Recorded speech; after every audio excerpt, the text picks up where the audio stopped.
When I went to bed, there was nothing outside my window but flat farmland for miles.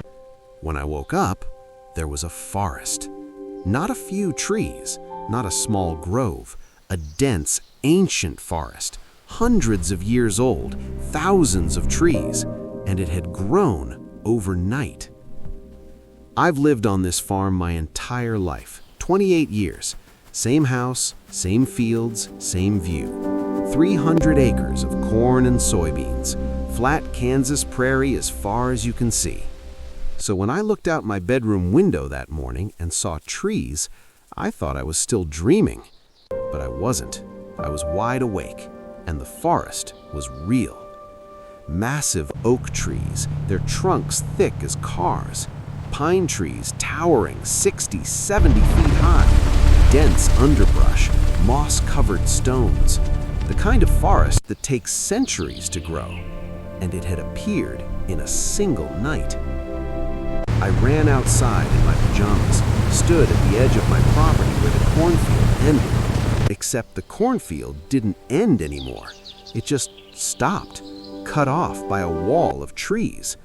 Perfect straight line, like someone had drawn a border. On one side, my corn, on the other, primordial forest. I walked along the tree line, touched the bark, ancient, weathered, covered in lichen that looked decades old. These weren't newly planted trees.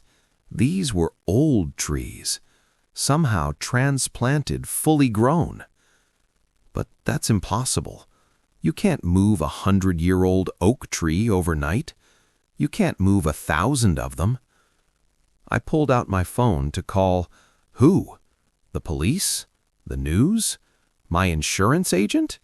What do you even say? A forest grew on my property overnight? That's when I noticed my phone had no signal, no bars, no Wi-Fi, nothing. I looked toward town, 5 miles east. I should have been able to see the water tower, the church steeple, something. All I saw were trees. The forest extended east, as far as I could see. I got in my truck, drove down my driveway to the main road. The road was gone, covered by forest, trees growing right through the asphalt, roots buckling the pavement, like the road had been abandoned for 50 years. I tried to drive around it, through my fields, but everywhere I turned there were more trees. The forest surrounded me, surrounded my house, surrounded everything. I was in the middle of a forest that hadn't existed 12 hours ago. That's when I heard the sounds. Not bird calls, not wind in the branches. Something else. Movement. Large. Circling my property just inside the tree line. Something was in the forest. Something that had come with it. And it was watching my house. I spent the first day trying to find a way out, walking the perimeter of my property, looking for gaps in the trees. There were none. The forest was seamless, impenetrable, like it had always been there. By nightfall, I gave up and went back inside, locked every door, every window, sat in my kitchen with all the lights on, staring at the tree line. The sounds got louder after dark. Footsteps, heavy, deliberate, circling the house, getting closer. I saw shapes moving between the trees, large, humanoid, but wrong, too tall, limbs too long, moving in ways that didn't look natural. I didn't sleep that night, just sat there, watching, waiting for whatever was out there to come to the door. It never did. When morning came, the shapes disappeared back into the forest. Day 2, I decided I needed answers. If I couldn't go around the forest, maybe I could go through it. I packed a backpack, water, food, flashlight, knife, my grandfather's hunting rifle, and I walked into the trees. The forest was old. Not just the trees, everything. The air felt ancient, thick, like breathing in history. The undergrowth was dense, ferns and moss and plants I didn't recognize. Nothing like Kansas flora. This looked like a rainforest, or what Kansas might have looked like 1,000 years ago. I walked east, toward where town should be, used my compass to stay on course. After an hour, I found the road, or what was left of it, completely overgrown, trees growing through it, but I could still see patches of asphalt beneath the roots. I followed the road. It led deeper into the forest, deeper than should have been possible. By my calculation, I should have reached town after 5 miles. I walked 10, 15, 20. Just more forest, endless, unchanging, ancient trees in every direction. That's when I found the first structure. A house, not my house, someone else's, completely consumed by the forest, trees growing through the roof, vines covering the walls, windows broken and dark. I recognized it, the Morrison farm, my neighbors, 3 miles from my property. I called out, "Hello? Anyone here?" No answer, just silence, and the sound of something moving in the trees above me. I went inside. The house was frozen, like it had been abandoned mid-activity. Coffee cup on the table, TV remote on the couch, calendar on the wall still showing last month. But everything was covered in dust and decay, mold, rot, like it had been empty for years, not hours. I found photos on the mantel, the Morrisons, smiling, from last year's county fair.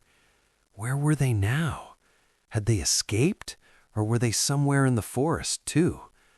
I left the house and kept walking, found more structures, more farms, the elementary school, the gas station, all of them consumed, all of them empty. The forest hadn't just appeared, it had replaced everything. On day 3, I found the center. I'd been walking for hours when the trees started to change, getting bigger, older, trunks so wide I couldn't see around them. And then I reached a clearing, the only break in the canopy I'd seen since this started. In the middle of the clearing was a tree, but not like the others. It was massive, bigger than a redwood, bigger than anything I'd ever seen. Its trunk was easily 50 feet across, its branches spread out like a cathedral ceiling, blotting out the sky. And it was wrong. The bark wasn't brown or gray. It was dark, almost black, and it seemed to move, pulse, like it was breathing. I approached it slowly, every instinct screaming at me to run, but I had to know, had to understand. I put my hand on the trunk. The bark was warm, and I swear to God I felt a heartbeat. That's when I saw them. Faces, in the bark, dozens of them, hundreds, pressed into the wood like death masks. I recognized some of them, the Morrisons, the teacher from the elementary school, people from town. They weren't dead. Their eyes moved, following me. Their mouths opened and closed silently, like they were trying to speak. They were trapped inside the tree. The forest hadn't just consumed the buildings, it had consumed the people. I stumbled backward, and that's when I heard the voice, not from the tree, from behind me. Beautiful, isn't it? I spun around. There was a man standing at the edge of the clearing. Old, ancient even, dressed in clothes that looked like they were from another century. Homespun fabric, hand-stitched. "Who are you?" I asked. He smiled. "I'm the one who planted the seed a very long time ago." "What seed? What is this?" "This," he gestured to the forest, "is what the world was before you paved over it, before you cut it down and burned it. This is the memory of the land, and it's taking back what belongs to it. You're insane, I said. Am I? You people took everything, cut down every tree, poisoned every river, built your cities and farms on the bones of the world. Did you think there wouldn't be consequences? The forest is justice. The forest is balance, and it's growing. Every night a little further. Soon it will cover everything, and the world will be green again. I ran, didn't think, didn't plan, just ran back the way I'd come.